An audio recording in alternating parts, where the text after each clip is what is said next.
세상의 보통 첫 번째 시간입니다. 전도서 5장 말씀으로 오늘도 하나님을 경험으로 알기 원합니다. 좋다, 굿. 이것이 하나님을 인정하는 것이라는 그 의미는 더 이상 다른 것에 대한 설명이 필요 없다. 충분히 만족할 만하다. 거기서 나는 행복을 느낀다. 그런 의미예요. 따라서 모든 사람은 어떤 것이든지 이 만족을 위해 살아가는 것이구나, 이렇게 볼 수 있지 않겠습니까?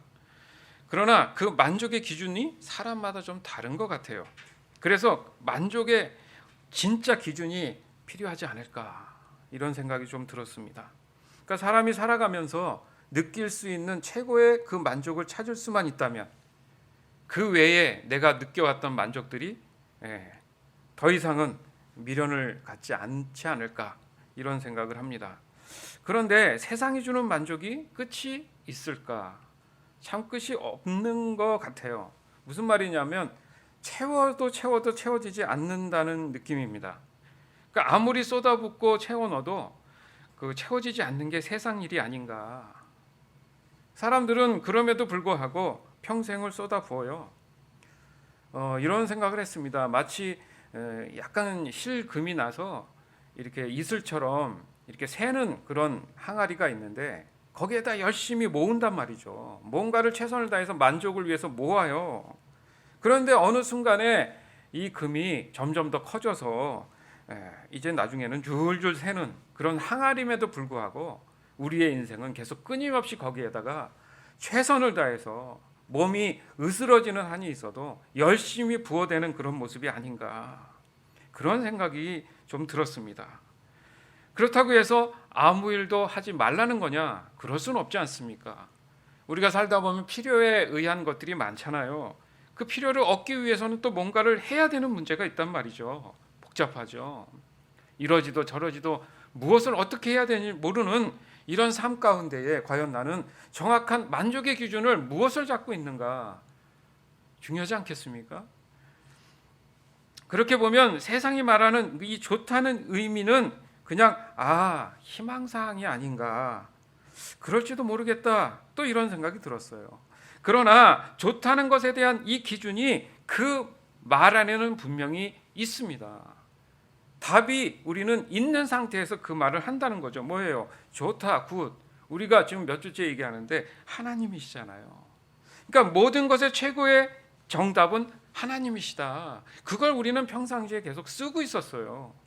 그런데 그 진정한 깊이 있는 의미를 잘 몰랐다라는 거죠.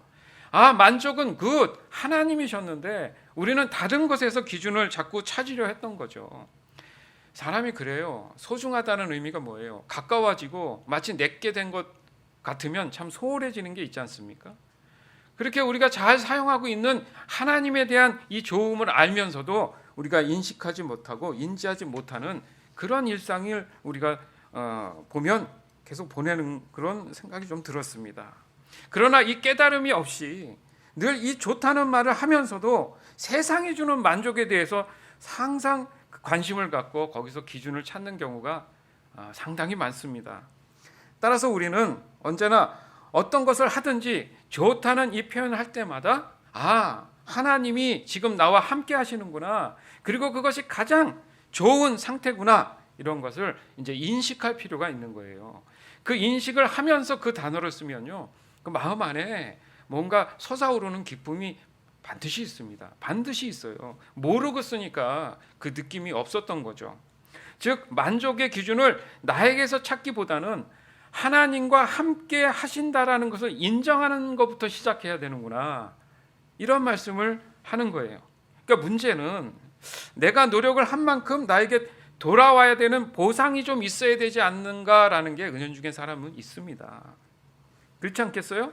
그러니까 뭔가 손에 쥐어져야지 그 느낌이 있어야 되는데 내 손에 뭔가 없는 것 같아. 그것을 우리는 손해라고 하잖아요. 손에 쥐어진 게 없다 이거예요. 그래서 기분이 조금 나빠진다, 기분이 상할 수 있다라는 거죠. 제가 가끔 예를 드는 게 있는데 어떤 분이 이런 얘기를 했단 말이에요. 아니, 내가 열심히 땀 흘려서 정말 일했습니다.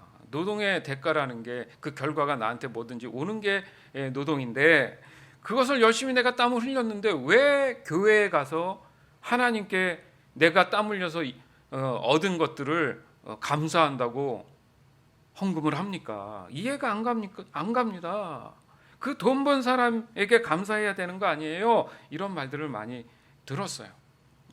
맞죠. 수고했어요. 감사해요. 그러나 그것은 엄밀히 말하면 세상의 견해라는 거예요. 그게 잘못됐다 틀렸다는 의미가 아니라 왜 하나님께 그 수고에 대한 것을 감사해야 되는지, 그것에 대해서 왜 세상의 수고가 어떤 의미가 있길래 하나님께 감사해야 되는지 그 진리를 우리가 찾고자 한다는 얘기입니다. 이 진리를 찾는 이유가 바로 사람이 살아가면서 간절히 원한다는, 좋다는 거, 최고의 만족할 만한 것을 분명히 깨닫고 싶어서 그렇다는 얘기입니다. 지금 사람들은 현실에 대한 해석이 많이 오해되어 있다는 걸 우리가 다시 한번 돌아봐야 돼요. 그 현실은 마치 그냥 주어진 나의 운명처럼 여겨질 경우가 많다는 거예요. 그래서 어쩔 수 없는 그런 현상들로 받아들이면서 살아가는 경우가 대부분일 수 있어요. 수많은 사람들 중에 세상에서 그 성공했다라는 사람들이 있어요. 그죠? 크게 성공한 사람들이라는 그런 기준. 그렇기 때문에 사람들은 그 사람의 기준을 열심히 따르는 경우들이 있습니다. 맞죠?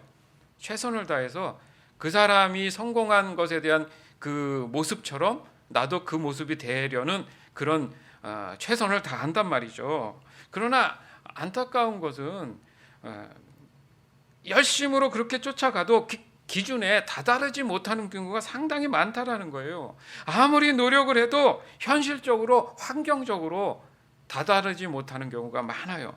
설령 비슷하게 다다른다 해도 자신이 몰랐던 사회적 구조에 부딪히는 경우도 또 많습니다. 거기에 따르는 그런 고통들이 사람들한테는 또 온다라는 거죠. 그래서 좀 다른 말 같지만은 온전한 민주주의라는 게 없는 거 아닌가, 온전한 자본주의라는 게 없는 게 아닌가. 사실 그런 것은 존재하지 않지 않을까. 그래서 좀 더 깊이 보면 이렇게 배율의 차이가 아닌가, 그 많고 적음의 차이가 아닌가. 그러니까 세상은 온전한 주의라는 게 존재하지 않을 수 있다. 요즘은요 또 잘 안 쓰던 말인데, 원래 있던 말인데 사회주의라는 말을 또 많이 써요 사람들이. 그런 걸 보면 그 사람이 어떤 형태의 주의를 단정 짓는다는 건 솔직히 어렵다라는 얘기를 하고 싶습니다. 그 제 견해예요. 제 견해에서 중국을 좀 보면 도대체 저기 나라는 어떤 주의의 개념을 가지고 지금 말하고 싶은 건지를 헷갈려요.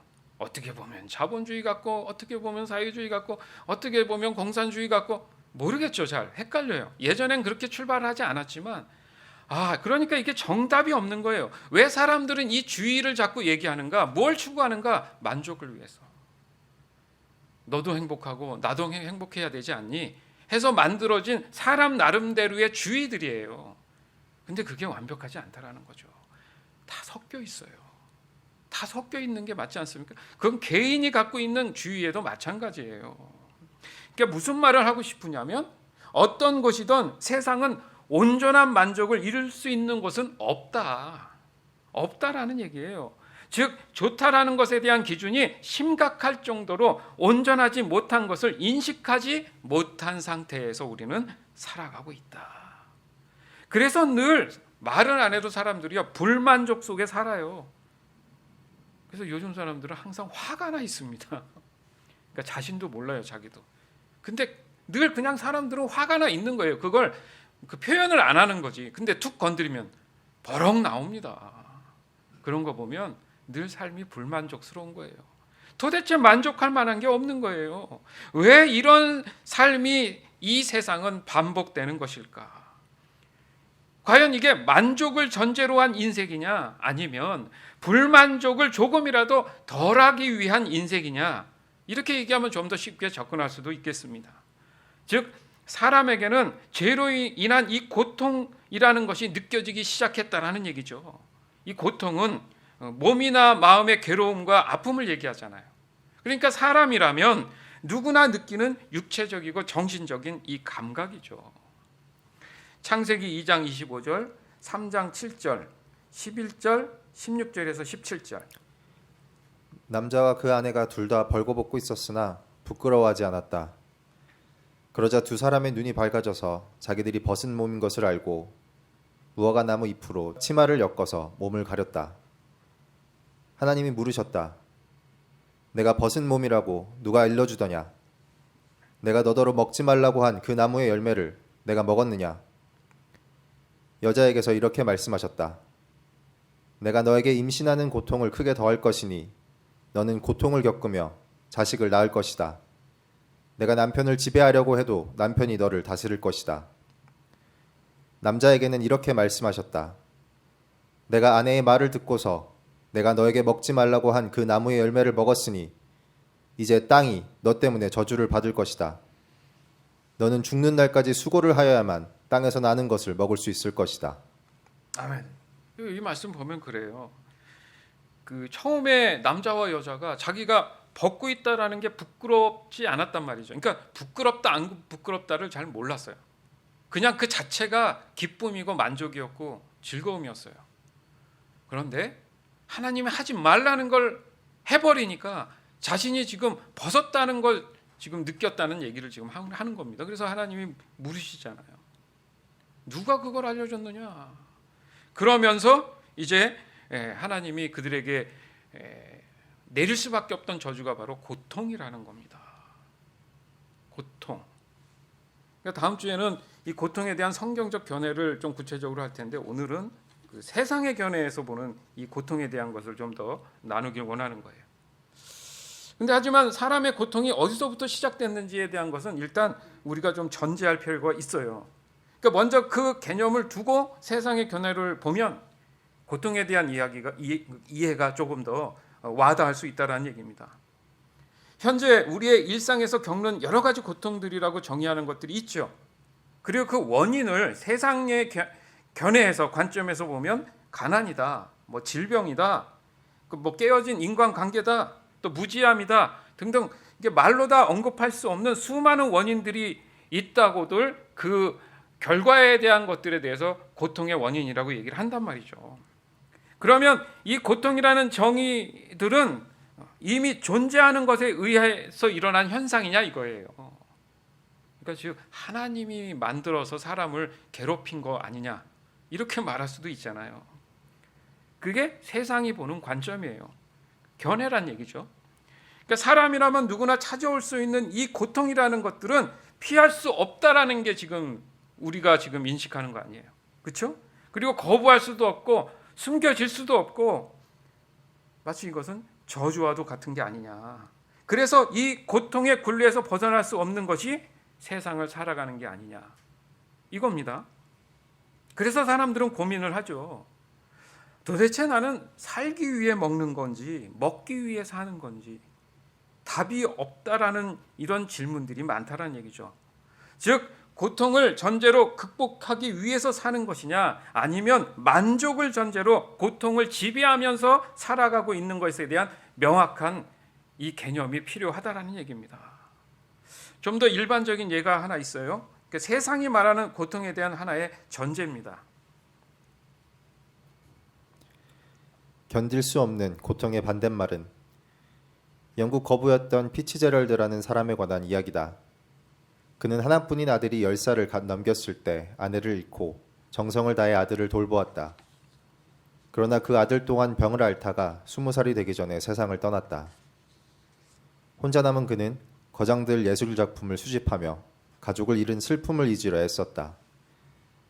세월이 흘러 피츠제럴드 자신도 병으로 죽게 되었는데 마지막 순간에 유언장을 쓰고 거기에 자기 재산을 어떻게 처분할 것인지를 밝혀두었다. 유언장에 따르면 그의 모든 소장품은 경매에 내놓게 되어 있었다. 그 소장품 값어치는 수백만 파운드에 달했고 분량에서나 가치에서나 세상 이목을 집중시키기에 충분했다. 경매 시작 전에 참가자가 관람할 수 있도록 전시되었는데 그때부터 많은 사람들이 모여들었다. 그 전시 작품 가운데 별로 눈에 띄지 않는 보잘것없는 그림 한 점이 있었다. 그것은 지방의 어느 무병 화가가 피츠제럴드의 요절한 아들을 그린 것으로 내 사랑하는 아들, 이란 제목이 붙어 있었다. 이 그림이 맨 먼저 경매에 나왔으나 아무도 입찰하려 하지 않았다.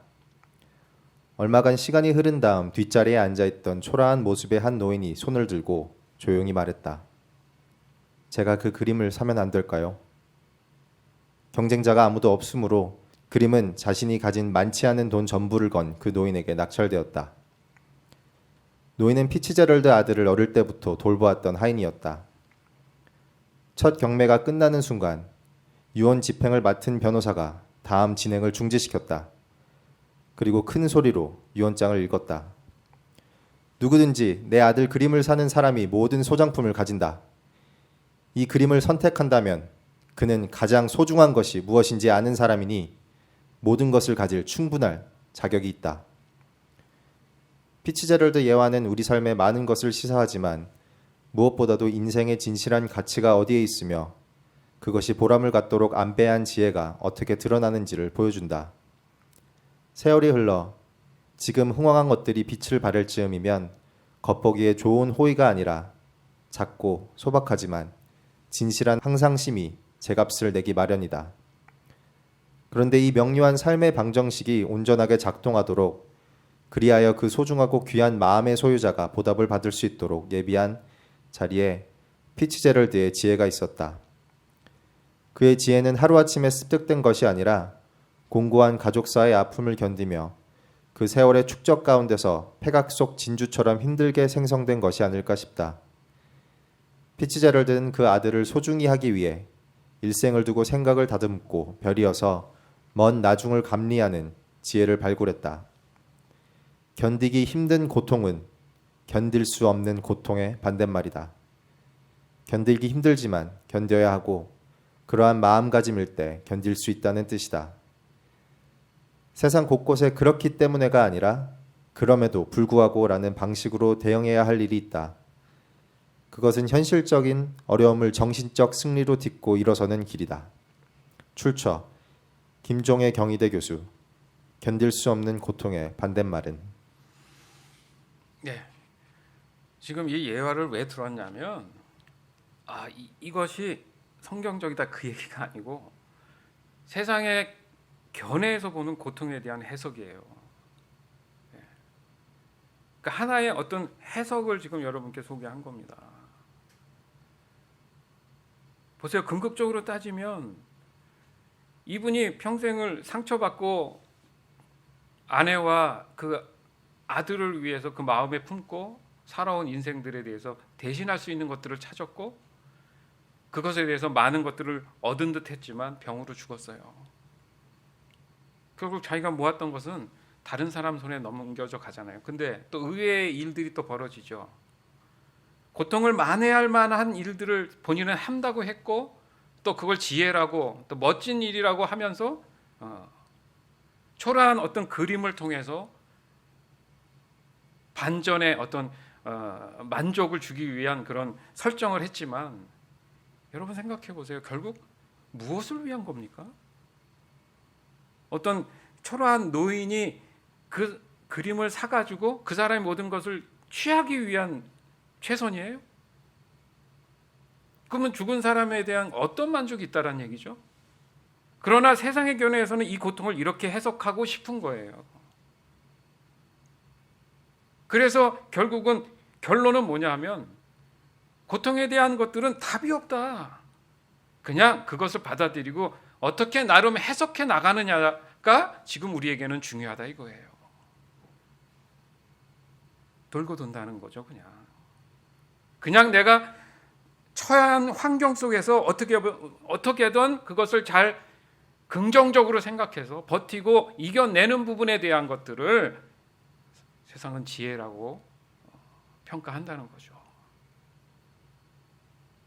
어느 선까지는 맞는 말인데 그것은 자기 자신한테 돌아올 수 없는 만족이에요. 맞죠? 그냥 다른 것을 대신해서 그 만족을 소망하는 것뿐이라는 거죠. 따라서 여러분 세상이 말하는 고통에는 답이 없습니다. 그냥 받아들여야 합니다. 그것조차 사실은 고통이에요. 세상이 말하는 고통은요, 슬픔이고 두려움이고 낙심이고 낭망이에요. 하나의 고통이 와서 견뎌냈다고 합시다. 그런데 똑같은 이런 고통이 올 수도 있어요. 아니면 또 다른 고통이 마치 기다렸다는 듯이 또 찾아올 수 있습니다. 그런 것을 보면 적어도 죄된 세상은 고통을 전제로 해서 견뎌내야 하는 그런 구조를 가지고 있는 것이 분명하다라는 거죠. 따라서 아무것도 모르고 또 아무 잘못도 없이 지금 이 순간에도 태어나는 어린 아기들이 있습니다. 그런데 어떻게 태어나는지 여러분 잘 아잖아요. 어머니의 해산의 고통을 통해서 태어납니다. 그 고통을 안고 태어나는 거예요. 그래서 고통을 이어받을 수밖에 없습니다. 그래서 그 고통이 일생을 자기에게 찾아와서 벗어날 수 없는 상태에서 그나마 조금이나마 그 고통을 덜하기 위해서 견뎌내고 버티는 시간들로 사실을 보내는 게 인생 아니에요? 사실 요즘 같은 세상에 웃을 일이 여러분 많아요? 하루를 살면서 얼마나 많이 웃고 사십니까? 물론 지난 과거의 역사를 봐도요, 그다지 사람들이 얼마나 많이 웃었을까 그런 시간들을 좀 계속 끊임없이 했을까라고 본다면 명확한 기억이 저한테는 잘 없습니다. 그나마 있다 해도 뭐 잠깐일 수 있지만은 오래가지 못하는 경우들이 많잖아요. 무슨 말입니까? 기쁜 일이 있으면 계속 있으면 좋은데 큰 사건들이 또 얼마나 터집니까? 내 주변 환경 속에 내 삶 속에 얼마나 많은 일들이 또 전제돼서 벌어지냐 이거예요. 따라서 세상의 견해에서의 이 고통이 얼마나 사람에게 있어서 저주받은 것인지를 깊이 인식하는 거야말로 참 소망과 참 자유함을 인식하는 어떤 시작의 기회가 되지 않을까, 그 얘기를 하는 거예요. 싫다고 고개 돌리는 게 아니라 이게 지금 저주에 대한 인식이구나, 이것에 대해서 명확하게 내가 알고 있다면 참 소망이 얼마나 중요한지, 참 자유함이 얼마나 중요하고 소중한지를 깨닫게 된다는 얘기죠. 지금도 하나님을 알아가는 사람들이 여전히 있어요. 하지만 아직도 여전히 하나님에 대한 관심이 없는 사람들도 많습니다. 그리고 하나님을 안다고 하지만 하나의 종교적으로 그 하나님을 이해하는 사람도 있어요. 세상의 관점에서 하나님을 해석하는 사람들이 존재한다는 거죠. 그리고 더 많은 다양한 사람들이 고통에 대한 근본적인 원인이나 이유를 모르고 끊임없이 죄 가운데서 고통의 나날들을 보내는 경우가 너무나 지금 흔한 일들로 되어 있지 않습니까? 뉴스만 틀면, 인터넷의 어떤 그 포털 사이트들이나 뭐 이런 것들을 여러만 보면 여러분 끊임없는 사건들이 벌어지고 있어요. 이 조지아가 말로만 들었는데 어제 뉴스에 보니까 그 기자 표현이 40초마다 한 명씩, 40초마다 아이를 유괴하는 일들이 40초마다 인신매매가 벌어지고 있대요. 전 이해가 안 갔어요. 40초면요, 여러분 지금 이 순간에도 계속 벌어진다는 얘기잖아요. 그래서 수년을 인신매매를 해가지고 어느 집에 가둬 놓고 계속 학대를 했던 그런 현장을 어제 대대적으로 잡은 뉴스가 또 나왔어요. 그리고 그 밑에 보니까 또 있어요.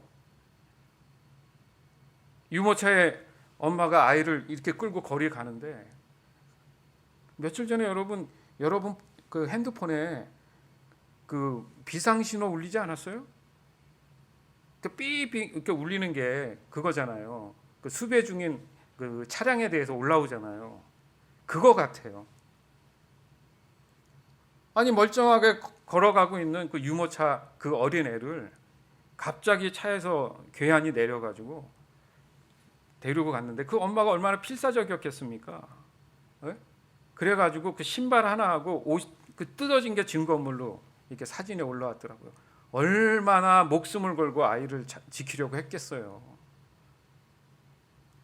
아무리 먹고 살기 힘들어도 사람의 목숨을 빌매로 어떻게 그렇게 생각이 없는지, 그 사람들은 그것이 뭐예요? 세상의 관점에서 자기의 고통을 만족할 수 있도록 바꾸는 그런 방법이 아니겠습니까? 그렇잖아요. 그래서 웃을 일이 뭐가 있냐 이거예요. 따라서 세상에 보는 이 고통은 그저 사람들에게 일어날 수 있는 운명처럼, 그냥 운명처럼 그 현상이 일어나는 것처럼 그 한계 속에서 더 이상의 소망을 가지지 못하고 죄 가운데 일생을 보내는 경우가 이제는 우리의 환경 속의 현실 속에 분명히 보여진다는 거예요. 더욱이 하나님과 세상을 넘나들면서 고통에 대한 해석을 잘못하는 경우들도 너무나 수두룩히 많습니다. 이것은 정말 어리석은 거예요. 더 정확히 말하면 고통을 세상적으로 이해하고 자신이 하나님을 이용해서 그 고통을 사라지게 할 수 있다라는 교만에 빠져 있는, 이것이야말로 죄의 근본이라는 겁니다. 전도서 5장 1절에서 7절. 너는 하나님의 집에 들어갈 때 내 발을 삼갈지어다. 가까이하여 말씀을 듣는 것이 우매한 자들이 재물 드리는 것보다 나으니 그들은 악을 행하면서도 깨닫지 못함이니라.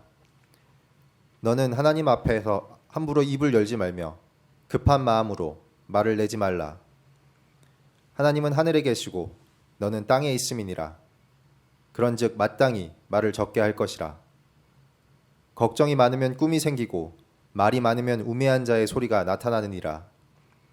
내가 하나님께 서원하였거든 갚기를 더디게 하지 말라. 하나님은 우매한 자들을 기뻐하지 아니하시나니 서원한 것을 갚으라. 서원하고 갚지 아니하는 것보다 서원하지 아니하는 것이 더 나으니 내 입으로 내 육체가 범죄하게 하지 말라.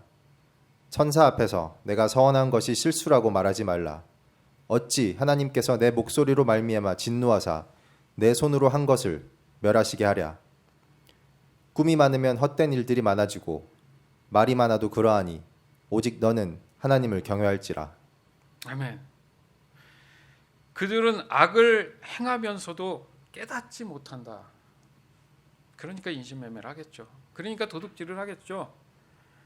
그러니까 사람들을 속이겠죠. 알면 못하죠. 깨달으면 못하죠. 이 모든 것들은 다 뭡니까? 스스로 고통을 짊어지고 사는 거라 이거예요. 죄 가운데 살아간다는 얘기죠. 하나님을 인식하지 못한다는 얘기입니다. 말을 조금 해라.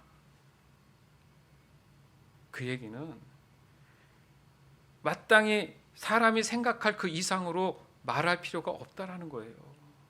쓸데없는 해석을 하지 말라는 얘기입니다. 왜요? 그러면 걱정이 많아져요. 생각이 많으면 걱정이 많아져요. 세상이 말하는 고통은 하나님을 제외한 답을 모르는 이 어리석음의 연속이 아닌가, 그런 생각이 너무 많이 들어요. 그러니까 사람이 걱정이 많은 것은 답을 모르기 때문에 그렇잖아요. 맞죠? 답이 있으면 바로 즉각 그렇게 하면 되는데 계속 생각을 해도 도대체 답을 모르니까 걱정이 많아집니다. 그래서 말씀하시잖아요. 너가 걱정한다고 해서 뭐 달라지는 게 있겠냐.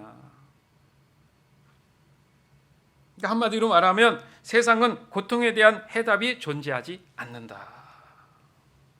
얼마나 가슴 아픈 일인지 몰라요. 사는 것 자체가 고통의 연속이라면 여러분, 사는 게 사는 거겠습니까? 그래서 하나님이 그 해답을 알려주신다고 하는데도 사람들은 듣지 않는다는 거죠. 여전히 지금도 듣지 않고 있잖아요. 고통은 목마름과도 같은 게 아닐까. 그러나 세상은 이 목마름을 채우지 못하잖아요. 맞죠? 그래서 예수님이 말씀하셨어요. 요한복음 4장 13절에서 14절. 예수께서 말씀하셨다. 이 물을 마시는 사람은 다시 목마를 것이다. 그러나 내가 주는 물을 마시는 사람은 영원히 목마르지 아니할 것이다. 내가 주는 물은 그 사람 속에서 영생에 이르게 하는 샘물이 될 것이다. 아멘. 이 말씀이 여러분 믿어지십니까? 이게 믿어지고 받아들여지면 그 사람은 진짜 성공한 거예요. 진짜 만족이 뭔지를 깨달은 겁니다. 왜요? 우린 말을 통해서 모든 것을 표현하잖아요. 그죠? 그것이 그 사람의 마음 그대로 반영한 겁니다. 사람에게 필요한 에너지는 어디서 공급을 받아요? 이 말이 나오는 입을 통해서 우리가 섭취를 했을 때 그 에너지가 공급되잖아요. 따라서 세상에 있는 그 고통도 사람의 입을 통해서 공급되는 겁니다. 다시 말해서 세상을 마시는 것은 그 사람 마음도 세상을 마시고 있다 이겁니다. 그래서 성경적인 표현으로 성령을 마시라 이렇게 얘기하잖아요. 근데 우리는 세상을 마시고 있는지도 몰라요. 그러니까 세상의 에너지를 가지고 살 수밖에 없는 거죠. 그러니까 자꾸 세상 것을 찾는다. 안 좋다는 거, 마약이 그런 거고요. 몸에 안 좋다는 건 그렇게 열심히 사람들이 찾는 이유가, 예? 담배를 피면 폐에 안 좋다 해도 그렇게 열심히 피는 이유가 어디에 있습니까? 세상을 마시니까 자꾸 그 목마름이 세상적인 거예요. 그러나 예수님이 말씀하시잖아요. 너희가 지금 마시는 물은 계속 목마를 거야. 그렇지만 내가 주는 생수는 영원한 생명이 있는 목마르지 않는 거기 안에 그 영생이 담아져 있다. 그 말씀을 지금 하고 계신 겁니다. 즉 고통밖에 없는 이 세상을 마신다면 그 사람 안에는 늘 고통으로 살아갈 수밖에 없다라는 거예요. 그리고 그래서 예수님도 마시는 이 물로 우리에게 비유를 하신 겁니다. 결국 세상의 고통에 대한 답은 하나님을 인정하는 거구나. 단절된 하나님과의 관계를 회복하는 그 순간 세상의 모든 고통은 이제 고통이 아니라 자유에 대한 구별됨으로 거듭난 삶을 살아가게 되는 거구나. 그래서 좀 전에 함께 봤던 이 본문 말씀의 7절의 마지막 결론이 뭐예요? 오직 하나님을 경외하는 것, 그것이 최고의 만족이다. 전도서 5장 8절에서 17절. 너는 어느 지방에서든지 빈민을 학대하는 것과 정의와 공의를 짓밟는 것을 볼지라도 그것을 이상히 여기지 말라. 높은 자는 더 높은 자가 감찰하고 또 그들보다 더 높은 자들도 있음이니라. 땅의 소산물은 모든 사람을 위하여 있나니 왕도 밭의 소산을 받느니라. 은을 사랑하는 자는 은으로 만족하지 못하고 풍요를 사랑하는 자는 소득으로 만족하지 아니하나니 이것도 헛되도다. 재산이 많아지면 먹는 자들도 많아지나니 그 소유주들은 눈으로 보는 것 외에 무엇이 유익하랴. 노동자는 먹는 것이 많든지 적든지 잠을 달게 자거니와 부자는 그 부요함 때문에 자지 못하느니라. 내가 해 아래에서 큰 패단되는 일이 있는 것을 보았나니 곧 소유주가 재물을 자기에게 해가 되도록 소유하는 것이라.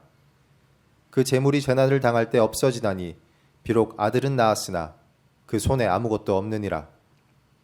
그가 모태에서 벌거벗고 나왔은즉 그가 나온 대로 돌아가고 수고하여 얻은 것을 아무것도 자기 손에 가지고 가지 못하리니 이것도 큰 불행이라. 어떻게 왔든지 그대로 가리니 바람을 잡는 수고가 그에게 무엇이 유익하랴. 일평생을 어두운 데에서 먹으며 많은 근심과 질병과 분노가 그에게 있느니라. 아멘. 어떤 위치에 있든지 늘 또 다른 고통이 온다. 그래서 우리가 농담 반 진담 반으로 하는 얘기가 월급쟁이가 최고다. 그렇잖아요.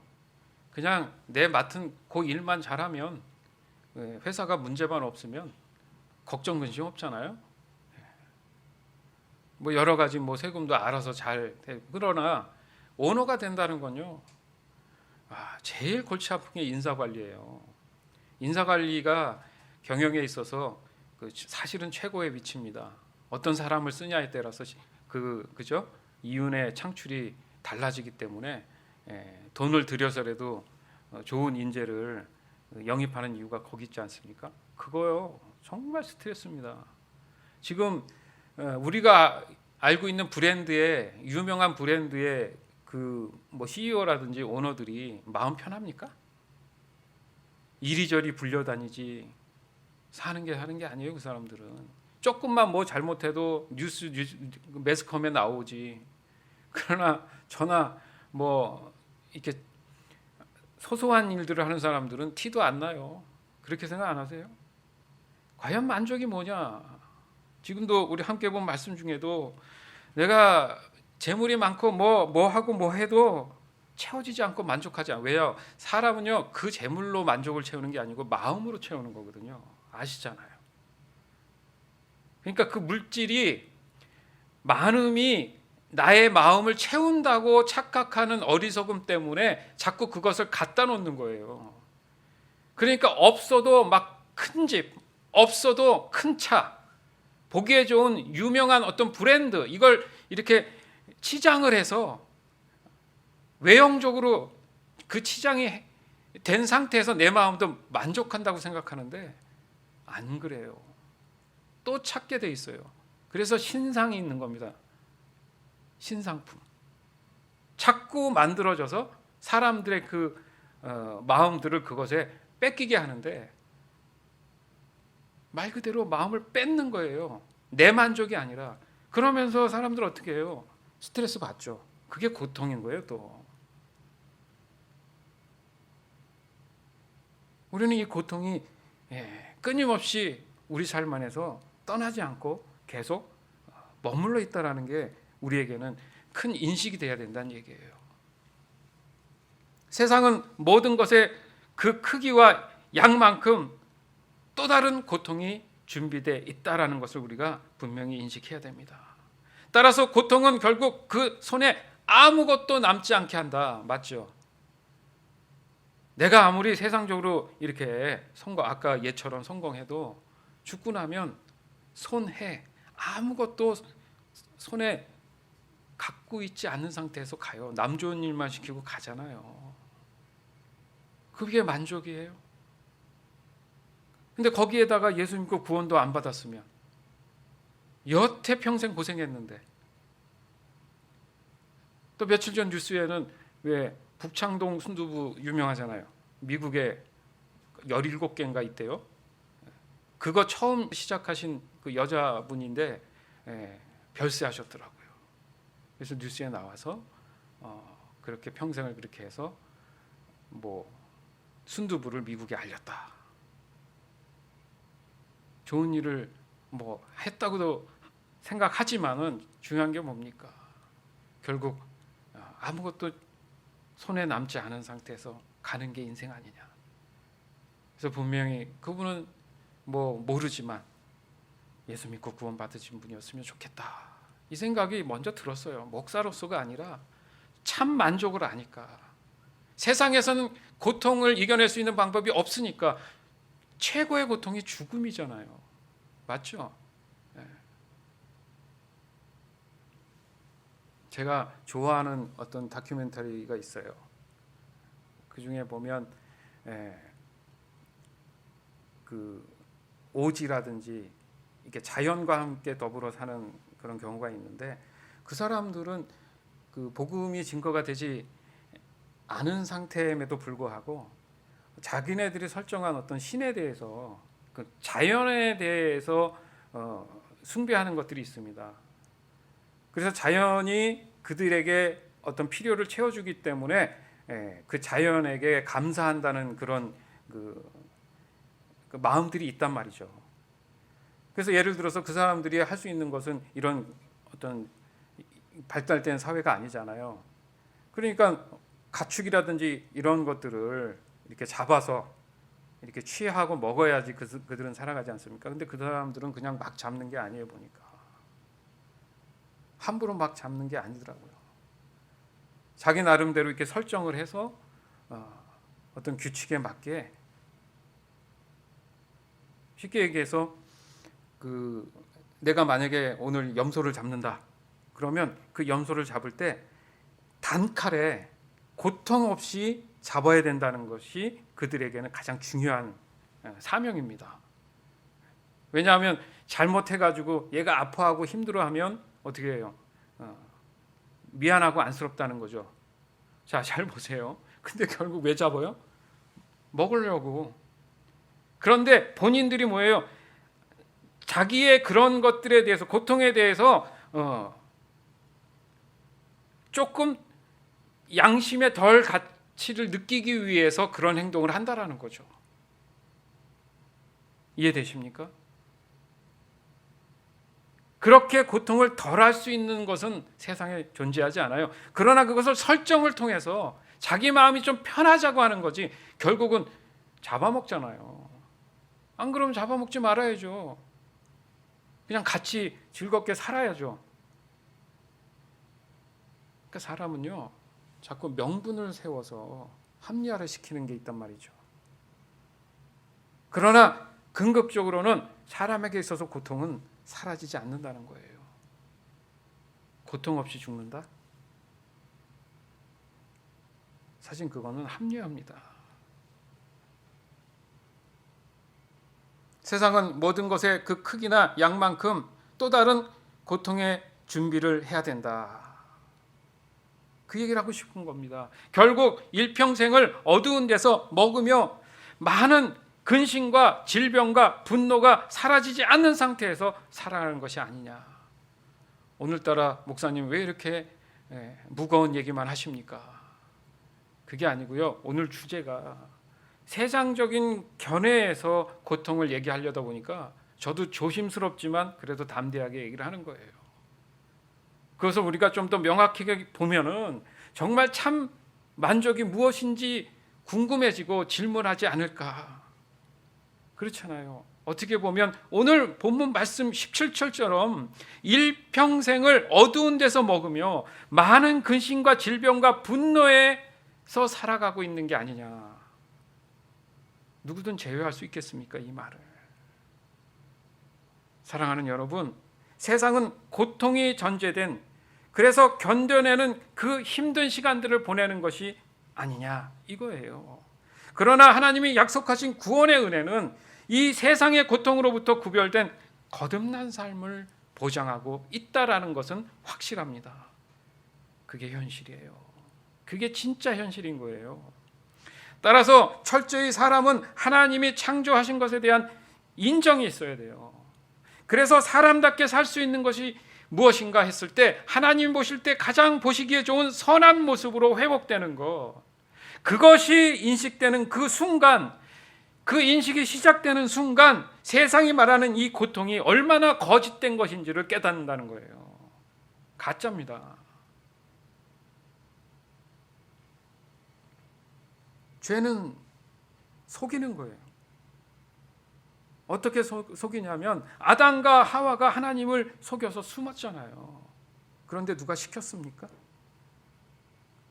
고통이라는 것을 자기 자신 스스로가 정립을 시켜서 결론을 내려서 숨은 거예요. 그래서 하나님이 물으신 거예요. 어디 있느냐?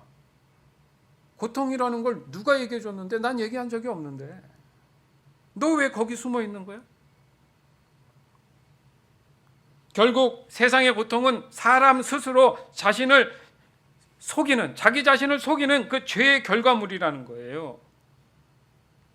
그래서 예수님이 말씀하신 영원히 목마르지 않는 이 생명수, 이 말씀이 우리한테는 말 그대로 정말 생명수가 되어야 된다는 얘기입니다. 영원히 목마르지 않은 이 생명수, 이것을 마실 수만 있다면, 여태까지는 세상을 마셨지만 이제는 예수 그리스도의 그 생명수를 마실 수만 있다면 여러분 세상에서 만족을 찾지 않기 시작합니다. 즉 세상이 말하는 이 성공과 뭔가 비슷해 보여도 전혀 다른 삶을 누리며 살아갈 수 있다라는 거예요. 남도 볼 때는 비슷하게 보이기 때문에 헷갈린 거예요. 하나님 믿었더니 부자가 되게 하셨다. 이 말 자체는 같아 보여도 견해가 다르고 관점이 다른 겁니다, 여러분. 볼까요? 전도서 5장 18절에서 20절.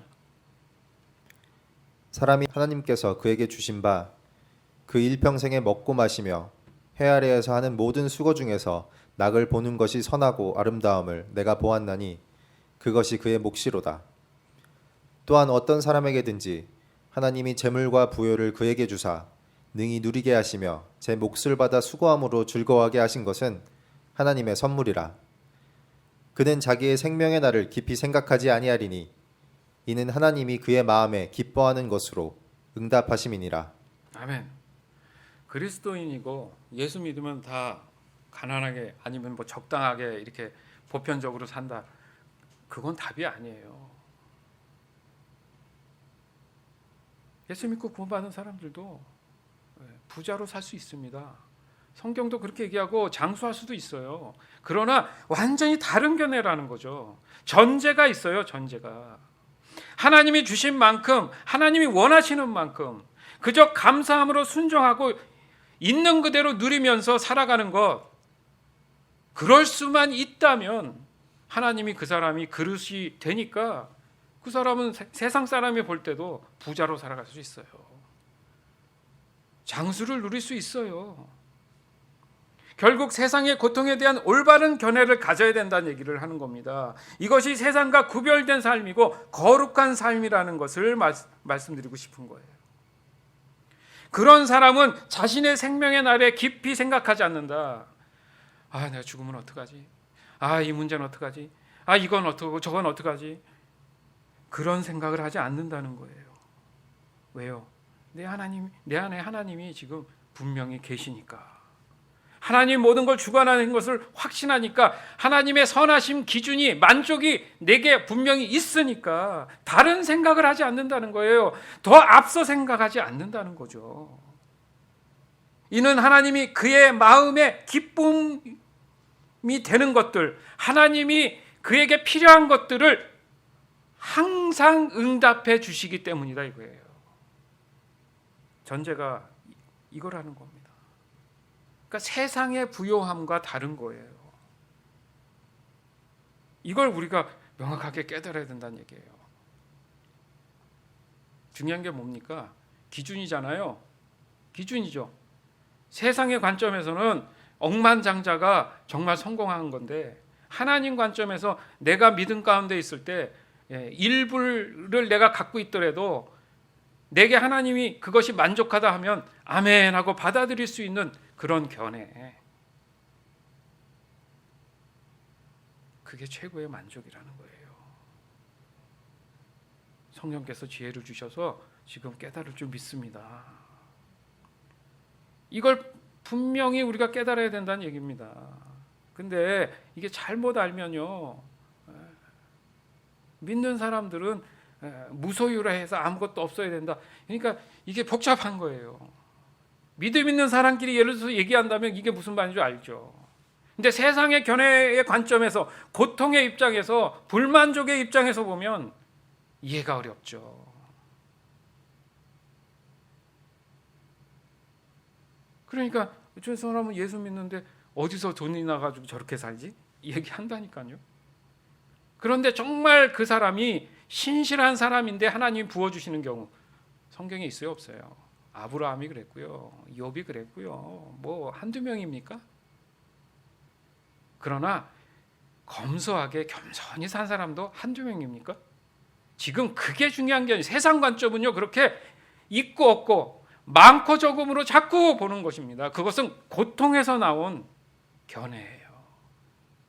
다음 주에는 하나님 말씀적인 견해에서 우리가 그걸 깨달을 줄 믿습니다. 아멘. 따라서 오늘 말씀을 통해서 여러분, 세상이 주는 고통에 대한 그런 깨달음이 여러분한테 좀 있었으면 좋겠어요. 그래서 한 주 동안에 다시 한번 반복해 들으시면서 묵상하시길 바랍니다. 성령께서 반드시 지혜를 주실 줄 믿습니다. 그래서 세상의 고통에 대한 이 속박에서 벗어나서 하나님이 주시는 영원한 생명을 여러분 반드시 얻어가지고 사람이 살아가는데 가장 좋은 모습, 그런 모습으로 하루하루를 만족하며 살아가는 저와 여러분이 되길 주님의 이름으로 축원합니다. 아멘.